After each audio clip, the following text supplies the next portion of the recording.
Here is a dark and compelling story about a cursed castle. The Cursed Castle. In the depths of a land forgotten by time, there stood an imposing castle, with towers that tore into the sky and walls that bore witness to centuries of blood and secrets.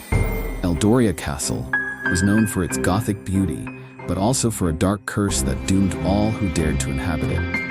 It was said that centuries ago, King Valerian of Eldoria, driven by a thirst for power, had sacrificed his own family in a forbidden ritual, seeking immortality. However, the enraged gods granted him not eternal life, but a fate worse than death. The king and all who were faithful to him were condemned to wander as specters within the castle, trapped between the world of the living and the dead. Since then, no one who has entered the castle has emerged unscathed. The few survivors told stories of whispers in the shadows, candles that lit themselves, and screams that echoed through the empty halls. Some reported seeing a spectral figure wearing a crown of thorns, wandering the halls, muttering words in a forgotten language. Once, a young traveler named Edgar decided to defy the legends and spend a night in the castle. Armed with a torch and an amulet against spirits, he crossed the rusty gates and entered the great hall. The air was heavy with the smell of old ash and decay. At midnight, Edgar heard footsteps echoing through the halls, although he was alone.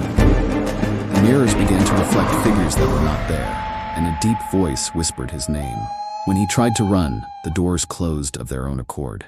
Then, at the top of the stairs, he saw King Valerian, his eyes empty and his skeletal hands outstretched toward him. The young man felt his body freeze, as if something was sucking his soul.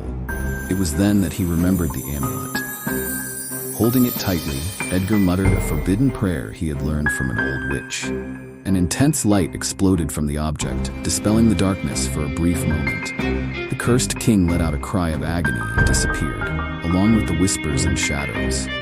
When the sun rose, Edgar left the castle, pale and marked by the terror of the night. But something inside him had changed. In the days that followed, he began to have horrible nightmares, and when he looked in the mirror, he swore he saw the silhouette of King Valerian behind him. The curse on the castle had not